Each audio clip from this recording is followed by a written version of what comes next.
अस्सलाम वालेकुम वरहमतुल्लाहि वबरकातुहू। मैं PhD के चौथे बैच की ग्रेजुएट हूँ और पिछले 8 साल से शोबे तदरीस से मुंसलिक हूँ। माँ बनने के बाद जब मैंने ये खोजना शुरू किया कि अच्छी माँ कैसे बनते हैं और बच्चे की बेहतरीन जिस्मानी, ज़हनी, जज्बाती नशोनुमा कैसे मुमकिन है और कैसे उसे एक अच्छा इंसान बनाया जा सकता है, तो मैंने मुख्तलिफ़ ऑनलाइन सोर्सेज़ के ऊपर सर्च करना शुरू कर दिया। ज़्यादातर जो इंफॉर्मेशन थी वो सोशल मीडिया प्लेटफॉर्म से आ रही थी और वो एक स्कैटर्ड इंफॉर्मेशन थी। किसी प्लेटफॉर्म से आपको कोई एडवाइस मिल रही है, किसी प्लेटफॉर्म से आपको कोई एडवाइस मिल रही है, और जब भी आपको कोई नया मसला दरपेश है तो अब आप फिर दोबारा से ऑनलाइन सर्च करना शुरू कर देते हैं उस चीज़ को कि अब इस मसले को कैसे हैंडल किया जाए।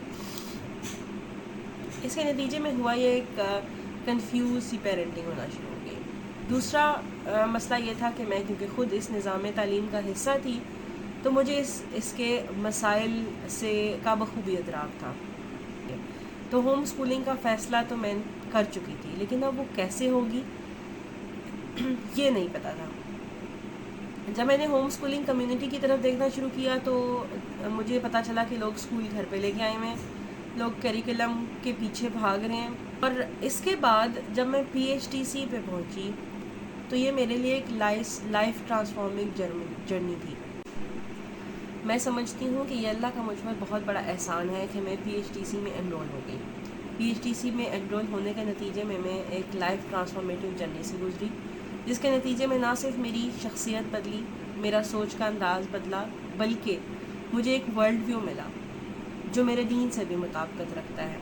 और उस वर्ल्ड व्यू के मिलने से मेरे पास एक पैमाना आ गया, देखने के लिए एक लेंस मिल गया कि मैंने जब भी अपनी ज़िंदगी में कुछ शामिल करना है, मैंने कोई काम करना है, मैंने किसी मसले को हल करना है, मैंने अपने बच्चे की ज़िंदगी में कुछ शामिल करना है, तो अब मैंने उसको किस पैमाने पर परखना है कि ये मेरी इस बच्चे की ज़िंदगी में मेरे तनाजुर के मुताबिक तालीम और तरबियत से मुताबिकत रखता है या नहीं रखता। PhD की दूसरी ख़ास बात यह है कि आप तमाम उम्र के लिए इंडिपेंडेंट हो जाते हैं।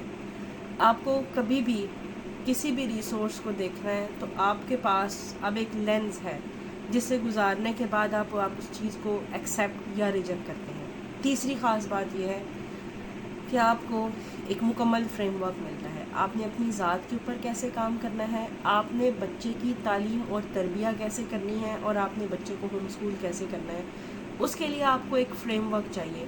वो मुकम्मल फ्रेमवर्क जब आपको एक ही प्लेटफॉर्म से मिलता है तो जो इससे पहले हम कन्फ्यूजन को फेस कर रहे थे उसकी एलिमिनेशन होती है। और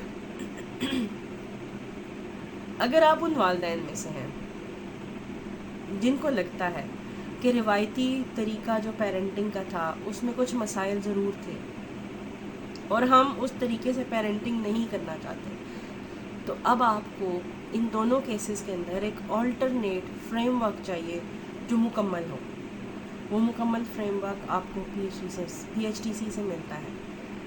आपके बच्चे किसी भी उम्र में हैं, आपको ये कोर्स ज़रूर फ़ायदा देगा इंशाअल्लाह। जज़ाकल्लाह।